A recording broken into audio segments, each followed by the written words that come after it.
নমস্কার। শুরু করছি আজকের আবহাওয়ার আপডেট দিয়ে। আজকের দিনে আবহাওয়া বাইরে থেকে যতটা স্বাভাবিক মনে হচ্ছে, ভেতরে কিন্তু কিছু বিষয় আছে যেগুলো না জানলে দিনের মাঝপথে সমস্যায় পড়তে পারেন। তাই এই আপডেটটা শেষ পর্যন্ত শোনা জরুরি। প্রথমে স্যাটেলাইট ছবির কথা বলি। এই মুহূর্তে পূর্ব ভারত এবং বঙ্গোপসাগরের উত্তরাংশে কোনো শক্তিশালী ঝড়ের সিস্টেম নেই, এটা পরিষ্কার।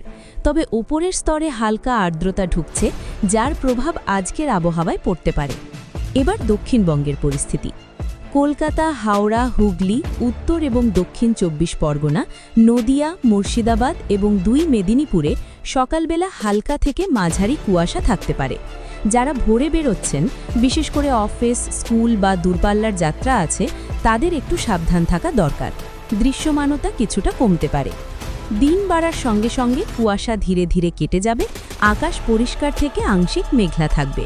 আজ বৃষ্টির কোনো জোরালো সম্ভাবনা নেই, কিন্তু ঠান্ডা হাওয়া শরীরে ভালোই লাগবে, আবার অস্বস্তিও করতে পারে। বাতাসের কথা বললে উত্তর পশ্চিম দিক থেকে হালকা ঠান্ডা বাতাস বইবে। খুব জোরে নয়, তবে সকাল আর রাতের দিকে ঠান্ডা একটু বেশি অনুভূত হবে। এই জায়গায় একটা ছোট কথা বলি, আপনি যদি এই ধরনের বাস্তব বাড়াবাড়ি ছাড়া আবহাওয়ার আপডেট প্রতিদিন পেতে চান, তাহলে চ্যানেলটা সাবস্ক্রাইব করে রাখুন, কারণ আবহাওয়া বদলালে সেটার খবর এখানেই আগে দেওয়া হয়।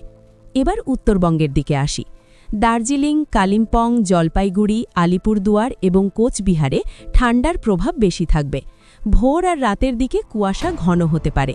পাহাড়ি এলাকায় তাপমাত্রা আরও কম অনুভূত হবে, তাই সেখানে যারা আছেন বা যাওয়ার পরিকল্পনা আছে, গরম পোশাক সঙ্গে রাখুন।